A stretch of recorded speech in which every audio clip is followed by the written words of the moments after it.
Three, two, one. Pickles. All right. Welcome back, ladies and gentlemen. It's your boy Razor from RazorTube coming at you today with some Rust Council best controller settings with the head turn and recoil control. Hold on. Hey.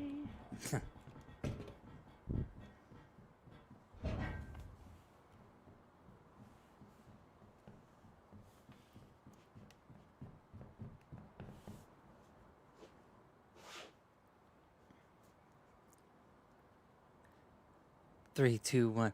Pickles. All right. Welcome back, ladies and gentlemen. It's your boy Razor from RazorTube coming at you with some Rust Council best controller settings with head turn and recoil control explained today. If you guys are new to the channel, make sure you guys drop those subs and likes. And I'm here with our boy J Monkey. Hey. And we're going to talk about the best settings for the Rust Council edition pertaining to PlayStation 4.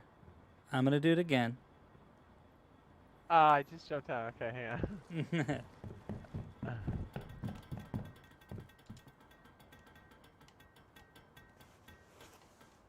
This guy's dishing out scrap and here he's gambling.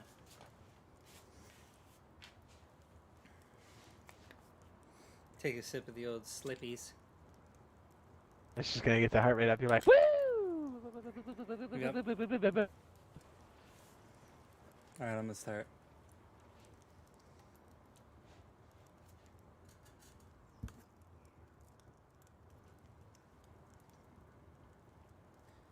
Three, two, one. Pickles! Alright. Welcome back, ladies and gentlemen. It's your boy Razor from RazorTube coming at you with some Rust Council best controller settings with head turn and recoil control explained today. And this is pertaining to the Xbox Series X, PlayStation 4, and PlayStation 5. And we're going to talk about my settings and what I use, because since you guys always come to the channel and see me PvPing, the settings that I use on Xbox, but it can pertain to PlayStation as well. So I'm here with our boy Jade Monkey. Hey. And we're going to talk about my settings in I don't know how to say it, kind of like a controlled fashion, because I get this question a lot. Hey, what's your settings? What's your FOV? Why do you use these things? What's going on inside your settings? What do you got this set at? So we're going to explain it right now. All right, so I'm at Bandit Camp, so I'm in a safe area. I'm not going to get clapped. Hold on. Let's take a gander at my settings.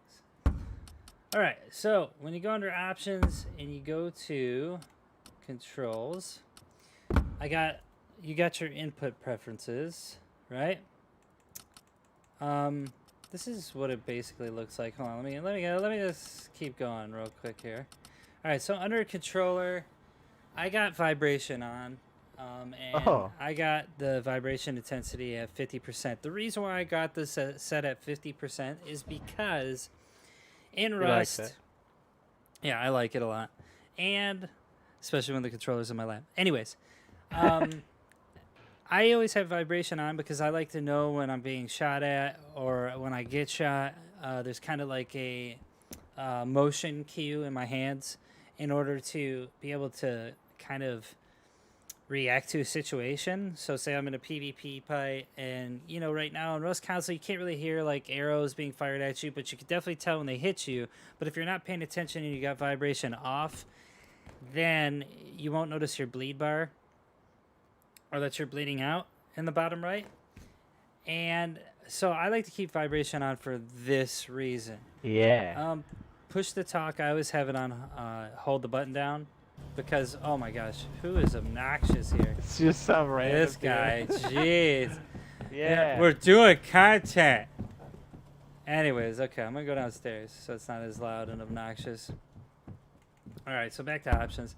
So, push to talk, I always have on hold because I don't like, you know, freely being able to speak all the time because I don't want to give away my position. That happens a lot in Rust where people have an open mic and you can just hear them anywhere or coming at you.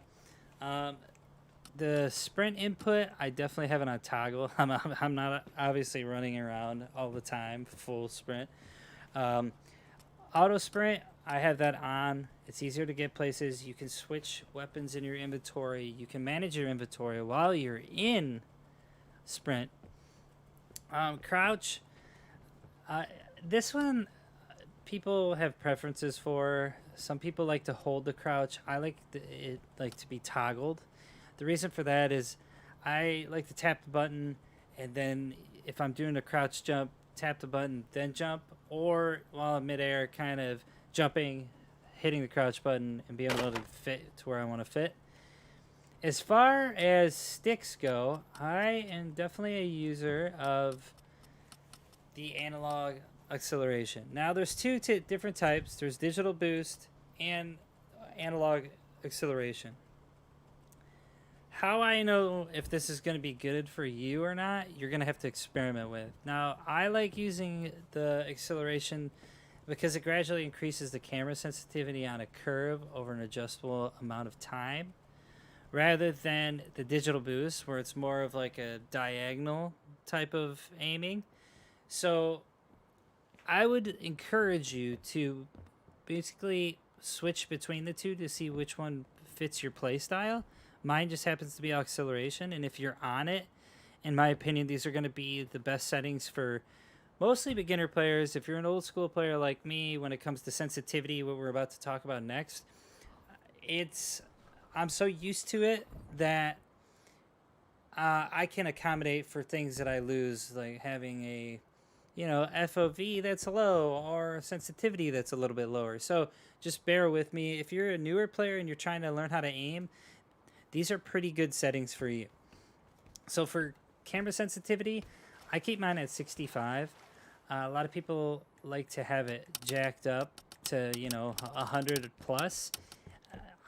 It's good, but it's not going to teach you the ropes on when you're in PvP and you're aiming down sights or you're looking around, trying to be aware of the situation. So I like to keep mine at a even keel 65. As far as aiming down sights or ADS, I always keep mine at 50%. I don't go any higher or any lower than that. The reason for that is I think it just gives you enough time to aim down the sights, engage into your target, and be able to react just fast enough so they can't get the jump on you. That's in my own opinion. I'm not sure what you guys play at. You can put it in the comments below. If you guys are new to Rust, I would definitely recommend a lower sensitivity rather than a high one, because you can learn how to get those real critical shots in that high-stake PvP moment. As far as camera sensitivity while sprinting, it's always at 100% because I like to look around pretty fast. I like to be aware of my surroundings, and I also use head turn as well while I'm doing that. So that is a definite positive when you're in full sprint. Maybe you're trying to get away from a gunfight. Maybe people are chasing you. This is the recommended setting I would suggest you use. As far as vertical sensitivity, I go at about 80% because with recoil in general, it always seems like when you fire a weapon, and I have a military background, that typically when you're firing a weapon, that recoil is going to make you go up, right? So when I'm shooting the weapon in Rust console, when the recoil starts, I can aim up quicker, so the recoil kind of bounces with my movement, my fast movement, in order to get those critical headshots I need in a PvP situation. Now, that works at a short to medium range. As far as it being long range, you're going to have to kind of burst your shots if you have an assault rifle, Revi, and other top tier weapons. But I think that's one of the most important things to know is what each sensitivity does and how it affects you as a player. Now, if you're a beginner player, I'd recommend putting it down. If you're more advanced, maybe 80 is not good for you. Maybe 100 will be good for you. So I'd encourage you to definitely check out the settings as you go. Now, as far as dead zones and X and Y axis, I have not changed that at all. Now, okay, I'm going to explain the recoil control with you guys.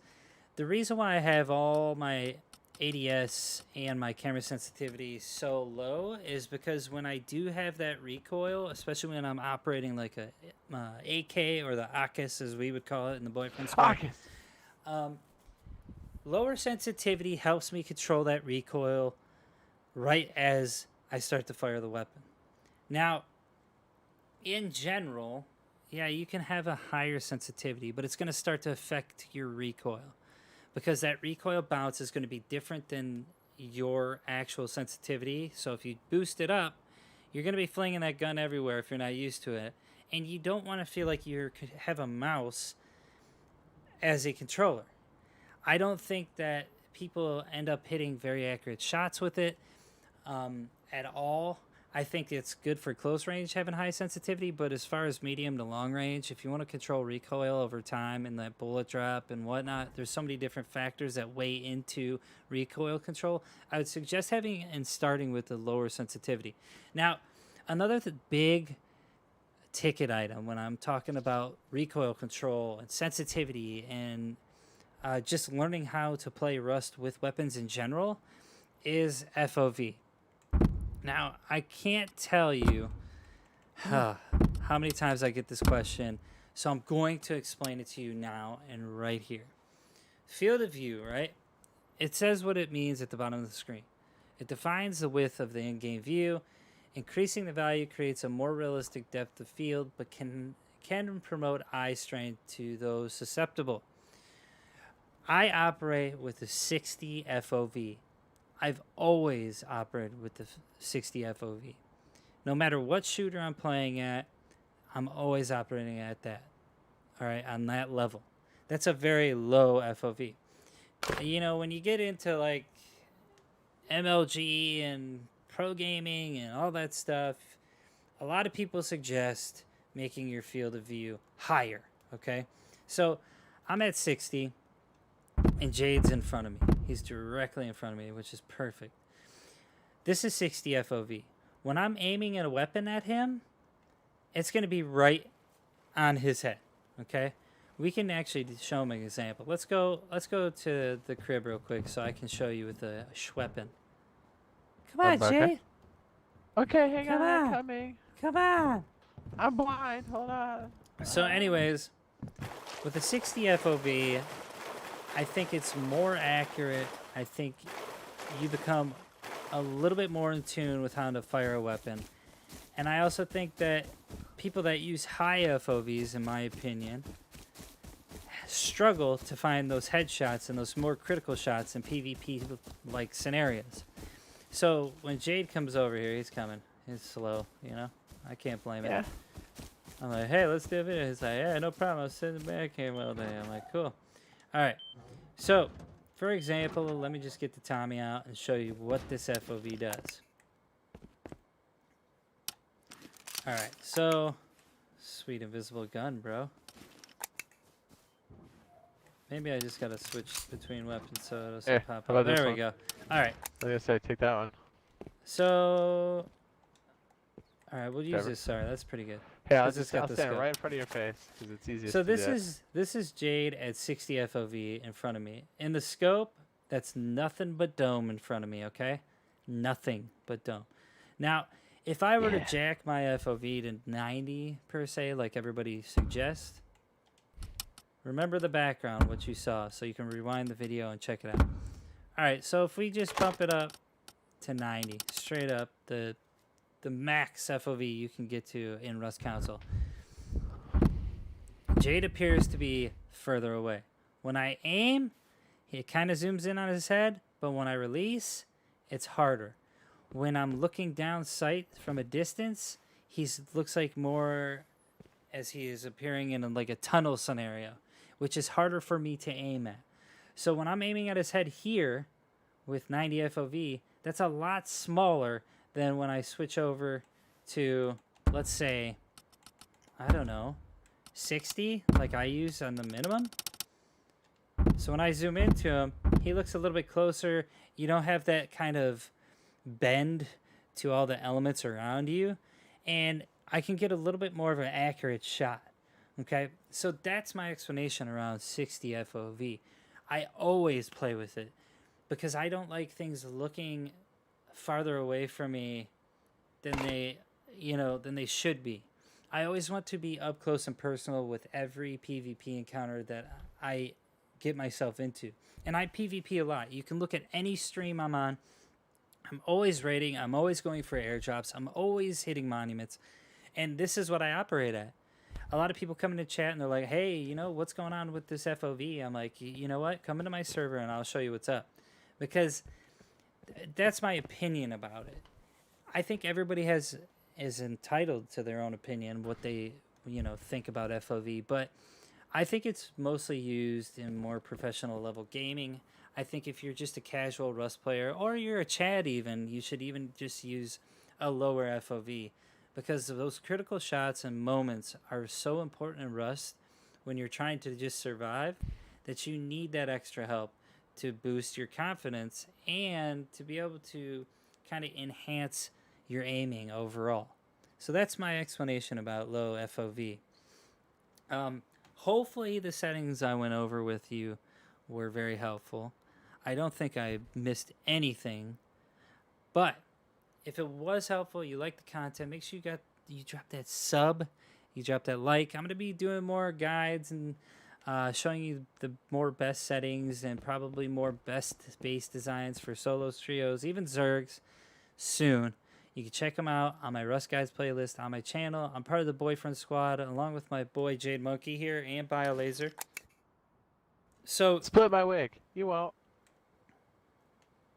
just sit still. Just sit still.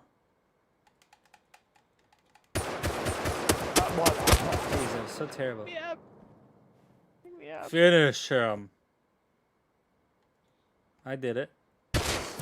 Anyways, you can check out their channels in the links in the description. Drop them a sub, drop them a like, and they also have Rust playlists or guides lists that you can follow as well. We hope you guys come back. We're also PC OGs. We've been playing this game since 2013, so check all the content. It's great. I'll see you next video. Peace. Jade, say bye. Don't be rude. Bye. Can I have my star back? Got it. Yeah.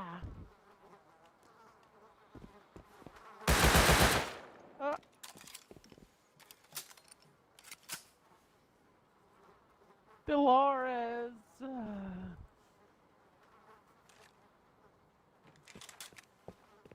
turn.